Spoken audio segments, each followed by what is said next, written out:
Bienvenue, chers amis, à cette capsule Un diacre et son curé. Alors, je suis le diacre Francis Joannette du diocèse de Montréal. Content de vous retrouver et content de retrouver l'abbé Gaëtan Matteau. Encore une fois, bonsoir Gaëtan. Salut Francis, Ça va bien? toujours bien? Oui, bien sûr, en plein carême. Et c'est un carême qui revêt cette année un caractère assez spécial. Hein? On n'a pas vécu ça souvent. Non. Ouais. Alors, évidemment, on a des questions qui nous ont été posées encore. Comme vous le savez, Gaëtan Matteau est prêtre catholique du diocèse de Montréal, pour ceux qui se joignent à nous pour la première fois. Alors, ce sont des questions qui nous sont posées sur le site pastofabreville.org. Et puis, c'est totalement anonyme. Vous posez les questions que vous voulez sur la foi. Cette semaine, on a eu 2 questions. Alors, on vous invite, parce que là, notre banque, notre sac à questions est vide. Alors, si vous avez n'importe quelle question, Gaëtan l'a dit tantôt, n'importe quelle question sur la foi, sur comment vous vivez ça, sur différentes religions, l'abbé Matteau essaie d'y répondre au meilleur de sa connaissance, comme il dit, et puis ça donne parfois de bons résultats. Parfois. Parfois. Des fois oui, des fois non. Exactement. Alors, tu es prêt, Gaëtan? Oui. La première question est très pertinente en ce temps de carême. Quelqu'un nous pose la question, c'est quoi la différence entre le carême des chrétiens et le ramadan des musulmans? OK. Je pense que la plus grande différence que je pourrais dire, c'est que le carême des musulmans, le ramadan, est beaucoup plus exigeant que le carême catholique. Oui. D'abord, il faut connaître un peu la base de l'islam. L'islam est bâti sur 5 piliers. Et un de ces piliers-là, c'est le jeûne. Oui. Et le ramadan, c'est le mois du jeûne pour les islamistes. C'est le 9e mois de l'ère qu'on appelle l'ère hégirienne. OK. L'ère hégirienne, c'est l'ère qui a commencé quand Mahomet a dû s'exiler, s'enfuir à Médine.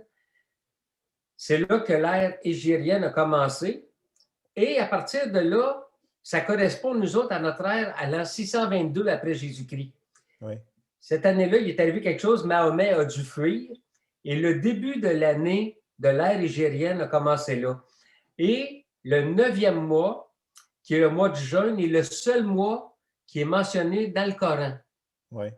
Alors, les 5 piliers de l'islamisme, c'est le jeûne, l'aumône, la prière, le pèlerinage, la lutte, l'entendons-nous, pas la lutte gréco-romaine, mais la lutte pour la protection de la foi et la défense de leur doctrine de foi, là, puis tout ça.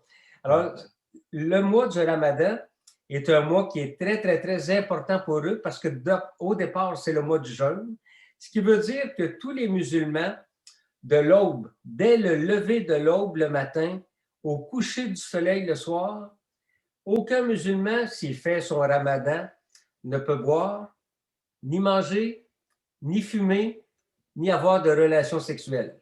Oui.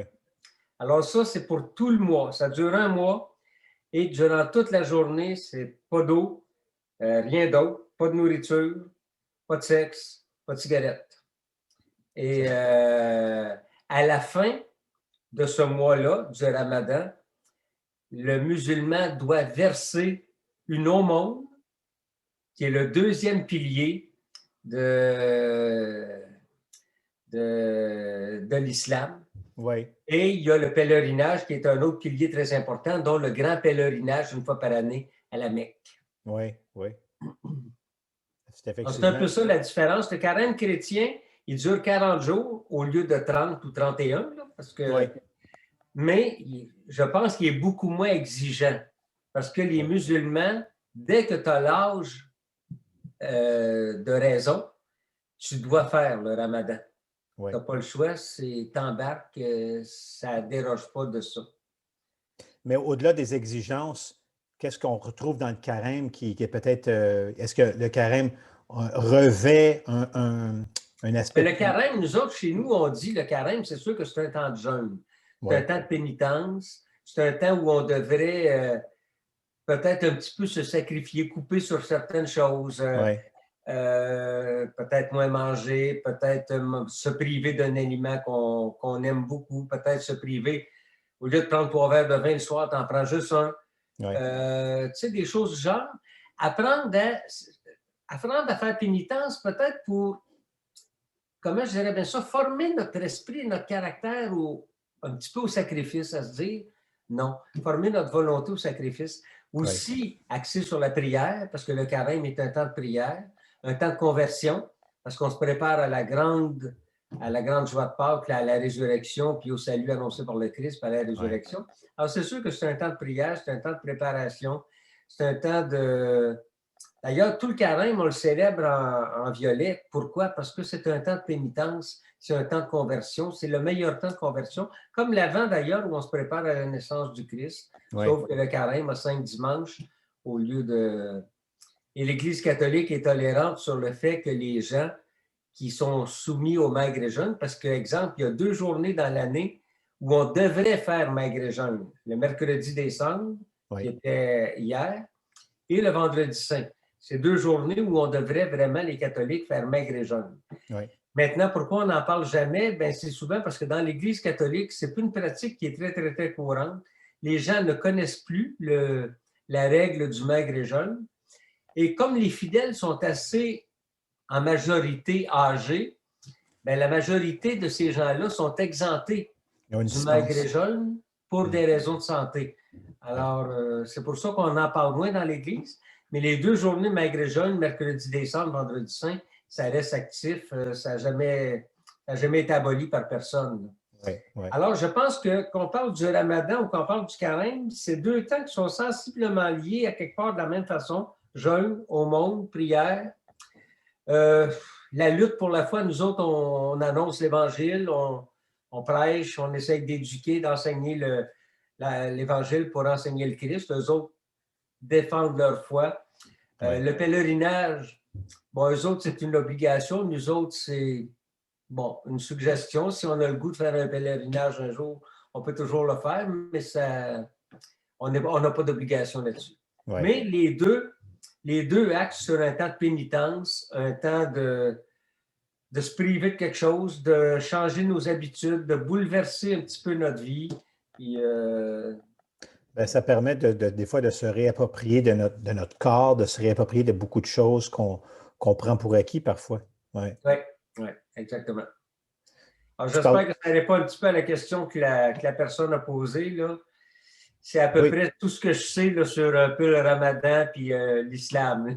Oui, mais il n'y a pas de problème, non. Puis s'il y en a qui veulent apporter des précisions, écrivez-nous, puis ça va nous faire plaisir de les dire dans la prochaine capsule. Bien, justement, tu parlais de couper quelque chose.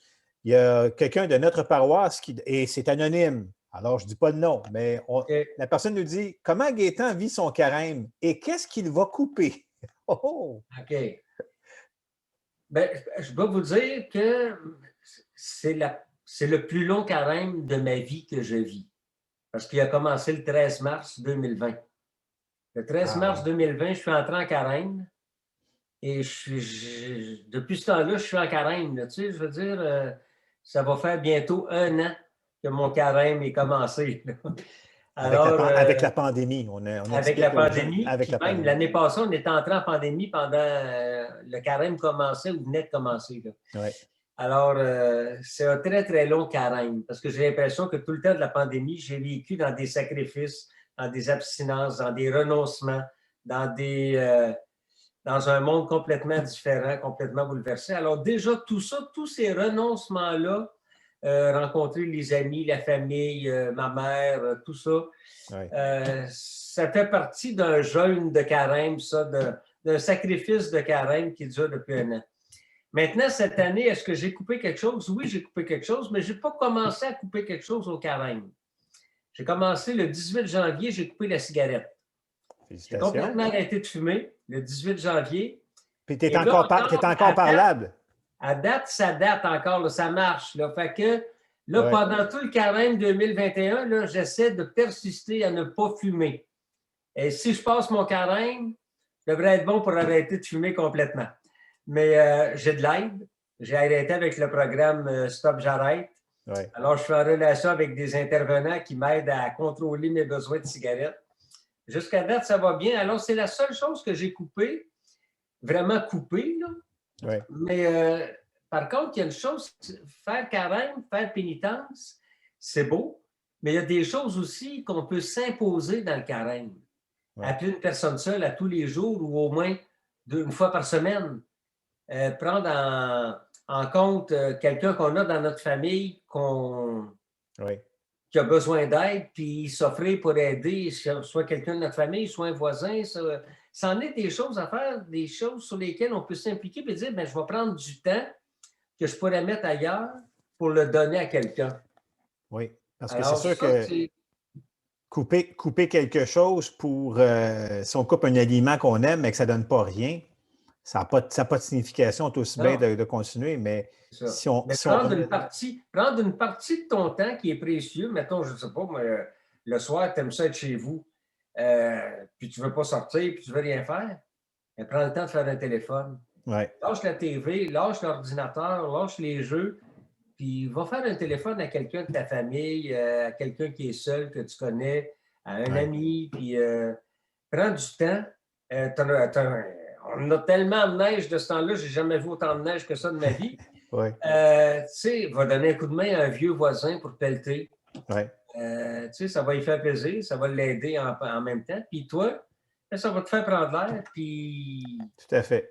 Ça va aider. C'est une autre façon. Il y a bien des façons de faire carême puis d'offrir des choses à des gens, toujours en pensant qu'on le fait pour Dieu, mais dans des actes de charité, dans des actes de renoncement à soi-même, pour passer à l'autre. Oui, tout à fait.